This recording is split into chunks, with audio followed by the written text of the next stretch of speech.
Srila Prabhupada ki jai. Ananta Koti Vaishnava Vrinda. Jai. Srila Haridas Thakur ki jai. All glories to the assembled devotees. All glories to the assembled devotees. All glories to the assembled devotees. Glories to Shri Shri Guru.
So I'll just maybe read the Sanskrit and the transliteration you can repeat. And we'll read the translation purport.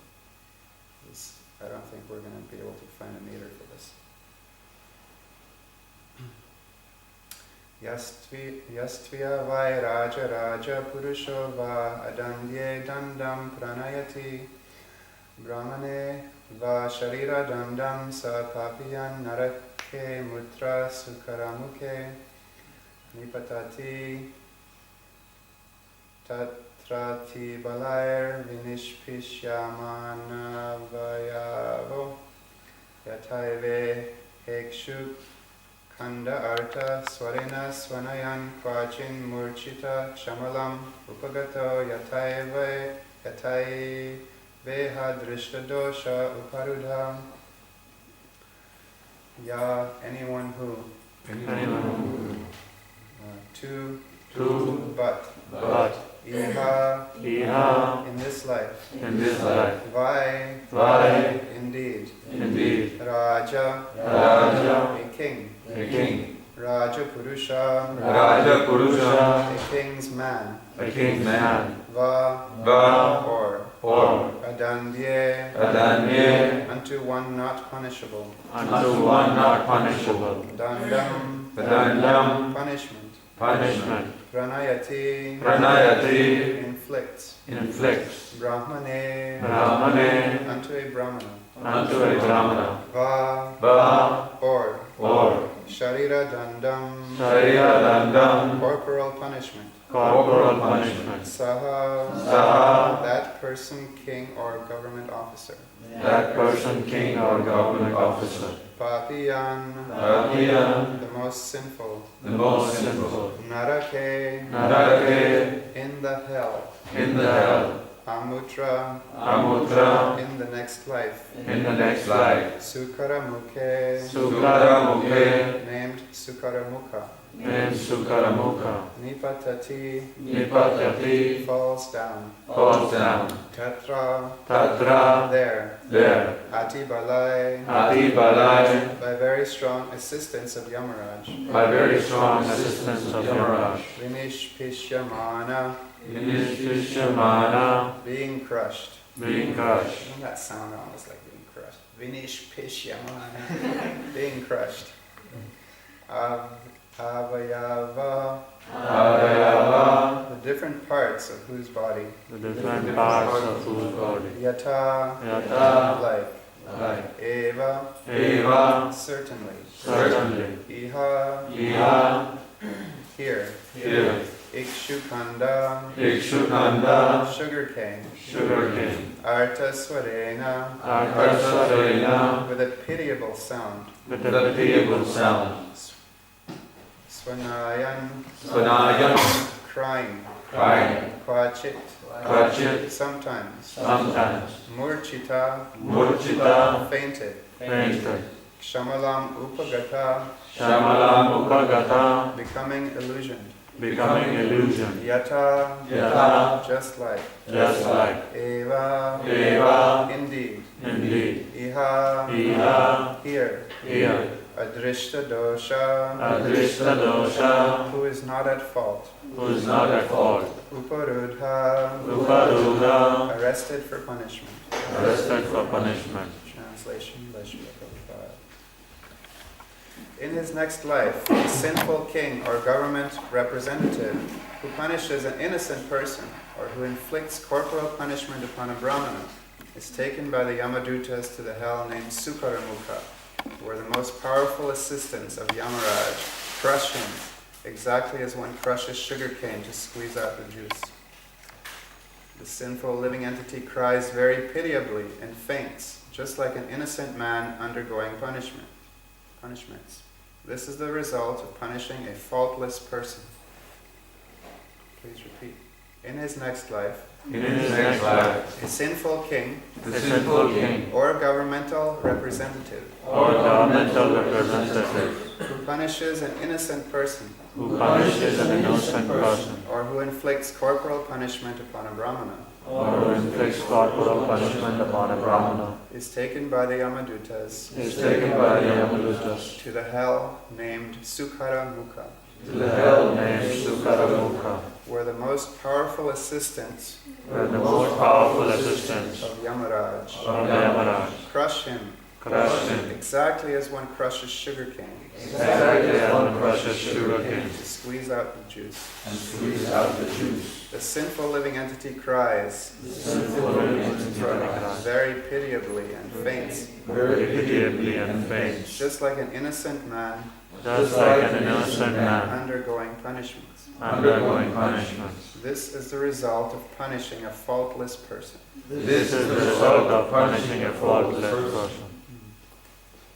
So don't punish faultless people. There's no purport. So I'm going to, if it's okay with everyone, I'm going to move on to the next verse, which has a purport. And I'll just read the translation and then the purport. By the arrangement of the Supreme Lord, low-grade living beings like bugs and mosquitoes suck the blood of human beings and other animals. Such insignificant creatures are unaware that their bites are painful to the human being. However, first-class human beings, brahmanas, kshatriyas, and vaishyas, are developed in consciousness, and therefore they know how painful it is to be killed. A human being endowed with knowledge certainly commits sin if he kills or torments insignificant creatures who have no discrimination. The Supreme Lord punishes such a man by putting him into the hell known as Andhakupa, where he is attacked by all the birds and beasts, reptiles, mosquitoes, lice, worms, flies, and any other creatures he tormented during his life. They attack him from all sides, robbing him of the pleasure of sleep. Unable to rest, he constantly wanders about in the darkness. Thus, in Andhakupa, his suffering is just like that of a creature in the lower species. Purport by Srila Prabhupada. From this very instructive verse, we learn that lower animals, created by the laws of nature to disturb the human being, are not subjected to punishment. Because the human being has developed consciousness, however, he cannot do anything against the principles of Varnashram Dharma without being condemned. Krishna states in Bhagavad Gita 4.13, Chatur Varnyam Maya Shrishtam Gunakarma Vibhagasha. According to the three modes of material nature and the work ascribed to them, the four divisions of human society were created by me. Unquote. Thus all men should be divided into four classes, brahmanas, kshatriyas, vaishyas, and shudras, and they should act according to their ordained regulations. They cannot deviate from their prescribed rules and regulations. One of these states that they should never trouble any animal, even those that disturb human beings.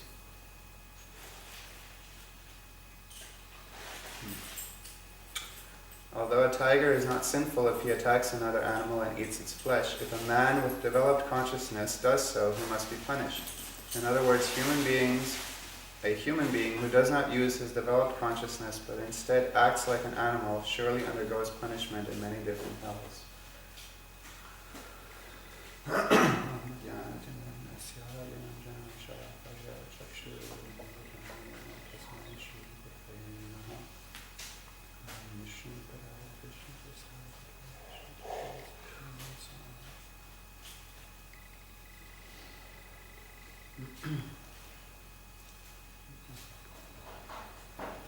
When this chapter came out in the 1970s, when Srila Prabhupada was translating the Bhagavatam, they were publishing the Bhagavatam chapter by chapter pretty much, in small editions so the devotees could read it as it was being published. And I have heard that when this chapter was published, there were several devotees who it was too hard for them to understand or take this, and they left the movement at that time. Because here we are actually seeing that Krishna, who is supposedly all merciful, also has punishments for the living entity. So if we do something bad, we get punished. It's not just that the parent is all good, but the parent also, sometimes out of love, tough love, they have to punish the child in order to discipline them. And we find out all about how Krishna punishes the sinful living entities in this chapter called the hellish planets. So in the previous verse, who remembers what the wrongdoing was in the previous verse? If somebody did what, they would get punished. Is government official or king punishes an innocent person or a Brahmana. So if you punish somebody who's innocent, you have to be very careful, to make sure that you're not inflicting, even as a person, who's not a king, like one of us, if we're accusing somebody of something and they're actually innocent, it's also a form of punishment, right? Because we're actually shaming them in public or giving them a bad name, and they may be innocent. So we have to be careful, because to punish an innocent person, there is a corresponding punishment for us if we do that. Similarly, in the next verse, we are told about all of the living entities that in the animal species that torment us. We're camping right now, and somebody was complaining they were getting bitten by mosquitoes. So last night, you were experiencing some of the theme that this verse speaks about. And so it says that actually these lower creatures, they don't have developed consciousness, and they were created, Srila Prabhupada says in the purport, just to torment the human beings. Krishna created these animals just to torment us. And we can ask that question later, why that might be. But the mosquitoes, let's see, bugs, mosquitoes. Low-grade living beings like bugs and mosquitoes suck the blood of human beings and other animals. Such insignificant creatures are unaware that their bites are painful to the human being. So actually these mosquitoes don't get punished for biting you, because they're just doing their duty. Krishna wanted them to bite you, so innocently acting on that. However, first-class human beings, like yourselves, Brahmanas, Kshatriyas, Vaishyas, are developed in consciousness, and therefore they know how painful it is to be killed. A human being endowed with knowledge certainly commits sin if he kills or torments insignificant creatures who have no discrimination. The Lord punishes such a man by putting him into the hell known as Andakupa, where he is attacked by all the birds and beasts, reptiles, mosquitoes, lice, worms, flies, and any other creatures he tormented during his life. They attack him from all sides, robbing him of the pleasure of sleep.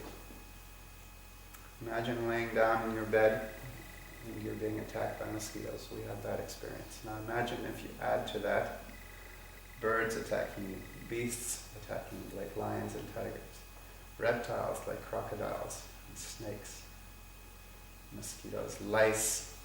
Ever been bitten by lice? Tiny, tiny little things.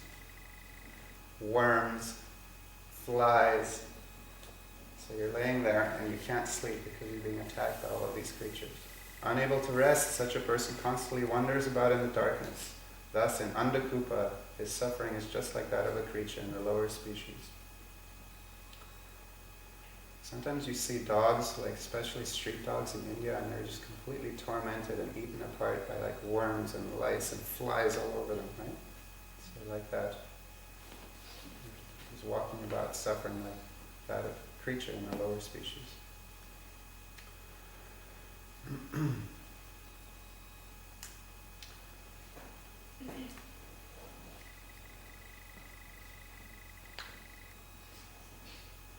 In the purport, Srila Prabhupada talks about Varnashram Dharma in the second theme of the purport.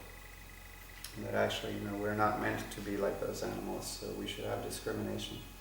And society should be divided into 4 divisions. Those 4 divisions are, one of the boys here. Aisha Sutra, Kshatriya, Brahmana. Chaturvarnya Mayashrastam, he quotes Krishna from the Bhagavad Gita. All men should be divided into 4 classes, Brahmanas, Kshatriyas, Vaishyas, and Shudras. They should act according to their ordained regulations. They cannot deviate from their prescribed rules and regulations. One of these regulations states that they should never trouble any animal, even those that disturb human beings. So, one of the regulations for the 4 varnas, apparently, is that we should not trouble any creature that's lesser than us, or any other creature for that matter, even those that disturb human beings. Although a tiger is not sinful if he attacks another animal and eats its flesh, if a man with developed consciousness does so, he must be punished. In other words, a human being who does not use his developed consciousness but instead acts like an animal surely undergoes punishment in many different modes. There are some exceptions to the rule. For example, where is it? You have to remind me. The 6 aggressors. Where are they described? Which book? That I can't remember, but I do heard that Prabhupada said that you shouldn't class a mosquito, but once it bites, it's considered an aggressor. Exactly. You are free to slap. Yeah, there's a story actually that it's either Harish Saripaghu or Shrutikirti Prabhu, I can't remember. One of Srila Prabhupada's servants recently was in Florida, and he was telling the story that the servant is obviously very concerned about Srila Prabhupada and that he doesn't have mosquitoes in his room at night. So they were trying to get rid of the mosquitoes, shoo them out the window, go, And there was a couple of mosquitoes left in the room, and the servant was there, and he was hesitant, but he was going to, if the mosquito didn't leave voluntarily, he was going to enforce the measures. And Srila Prabhupada said, wait. And the mosquito was buzzing. And suddenly the mosquito landed on Srila Prabhupada. And as soon as it started to bite, Srila Prabhupada went, now you can, now he's an aggressor, Srila Prabhupada said. Right? And Srila Prabhupada wasn't in favor of just killing mosquitoes randomly until they actually bit you. Try any other measure first, otherwise this rule kicks in right here. Bhagavatam says if you kill even such a living creature if it's not attacking you, there is a consequence. What to speak of the ants that we kill when we walk, so many living entities that we kill when we're breathing. You see the Jains, they cover their nose and mouth, and it's like a symbolic, right? Because actually the same germs are still going in, even if you cover your mouth like this, right? You're still killing germs when you breathe. So it's just symbolic. The Jains, they cover their mouth. At least they're thinking about it. Somebody once asked this question in a class, what happens, how can we avoid killing all the ants? It was in the story of Mrigari the hunter, because after he became converted by Narada Muni, he became so compassionate that he would move every ant out of the way if he saw one, in his path. So how can we avoid, if we walk on the grass, to hurt another living entity? Any thoughts? Any ideas? constantly chanting Hare Krishna. Constantly chanting Hare Krishna. Yes, that's the answer. If you're engaged in devotional service, then karma, ordinary karma, doesn't act on you. So if you're driving a car and you see all these bugs coming on the windshield, splat, splat, splat, the devotee feels very bad. It's like, oh my God, we're killing all these bugs driving on the highway. But what to do? You just have to think, okay, we chant Hare Krishna, we're engaged in devotional service, we're on our way to a festival or whatever to preach Krishna consciousness. And in the course of that, doing that service, doing our duty actually for Krishna, just like it says here that we should do our duty, sometimes other living entities get killed in the process. Think about all of the bacteria in the yogurt that we eat, or that are in your intestines. So many living entities have to give up their lives for us to live. But if you're engaged in devotional service, then the karma that would normally be incurred by that doesn't act upon us. So that was also the answer given in that lecture that I heard, is that if you're walking on the grass, chant Hare Krishna. And if you can avoid walking on the grass and walk on the sidewalk, then you're less likely to kill other living entities. Try to take the path that causes less suffering.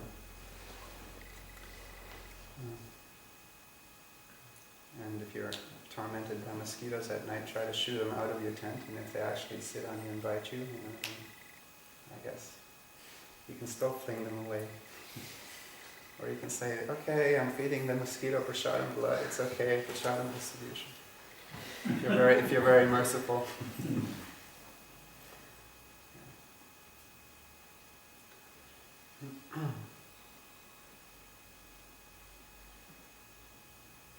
And really what this is teaching us is compassion and mercy, right?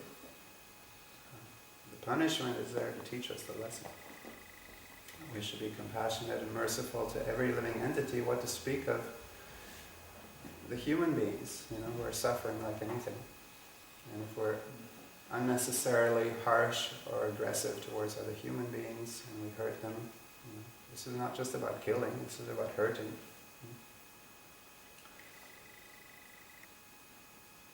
Tormenting. So it doesn't say kill. If you're just tormenting a mosquito, or you're tormenting another human being.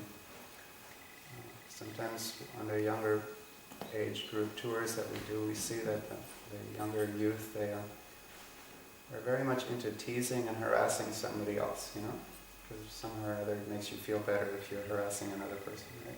Bullying them or whatever. So that's also tormenting. It's another form of tormenting. And there will be a reaction for that. If we speak harshly to another person unnecessarily, or we chastise them unnecessarily, we criticize them, there are reactions for that.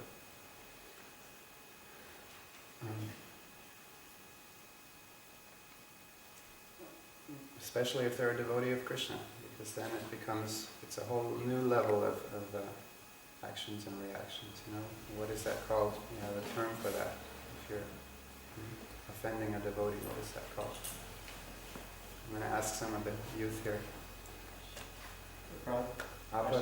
Yeah, aparad. Vaishnava aparad.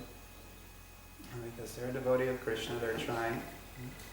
And we're making it our business to criticize them and find fault. So actually, it's described in the scriptures that if we do that, you're at liberty, you have free will, right? So you can do that. If you do that, then what happens is that person who you're criticizing makes advancement. And you, commensurately to that proportion that the other person's making advancement by your criticism, you get demoted. And you lose your taste for Krishna consciousness. And you get shut out from the inner circle of the whatever devotional service, whatever taste you were having. And I have practical experience of that, and some of you may also. Sometimes you find yourself unnecessarily criticizing another devotee or saying something that you shouldn't have said, and you realize the next day when you try to chant your japa that you have absolutely no taste, and that it's very difficult. And then you think, oh, I offended this devotee, I did something I shouldn't have done. So if it's acting on that subtle of a level, what to speak of the gross level? You go out there and you unnecessarily harass and torment non-devotees or other living creatures, mosquitoes, ants, bugs. You see that picture in the Bhagavad Gita, is it?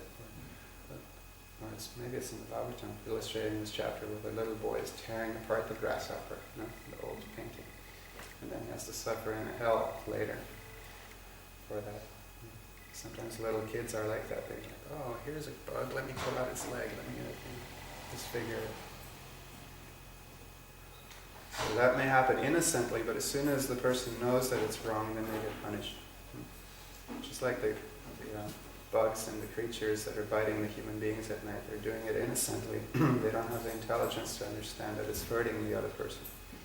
But if we have that intelligence, developed intelligence, Srila Prabhupada says, developed consciousness, that we can understand that we're causing pain to another living entity, then we shouldn't do it, because at that point we're going to get punished when we knowingly cause pain to another living entity.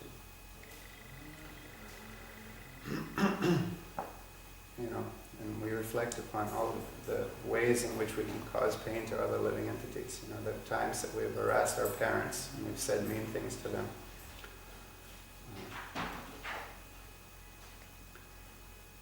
Taking advantage of other people, etc.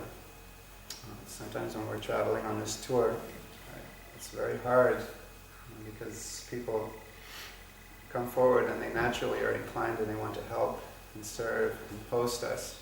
Like I was just thinking about this Mother Nityasita, whose house we were staying. She was just doing so much for us and cooking for us 3 meals a day, cleaning up after us. And if we're not careful, we can be ungrateful.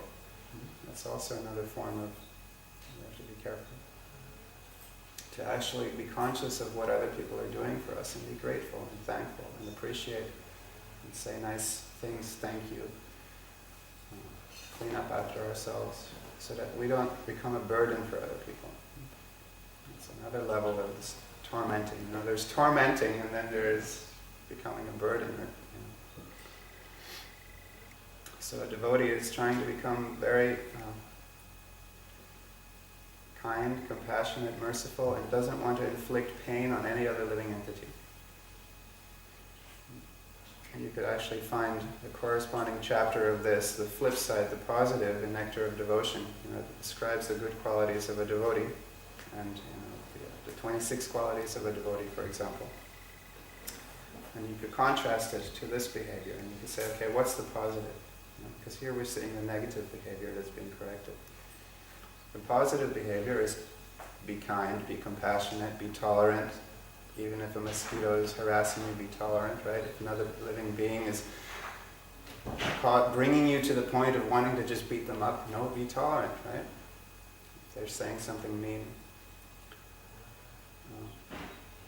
So a devotee is very tolerant. Does anybody know the Sanskrit for these? I don't, but maybe some of you do. Tolerant.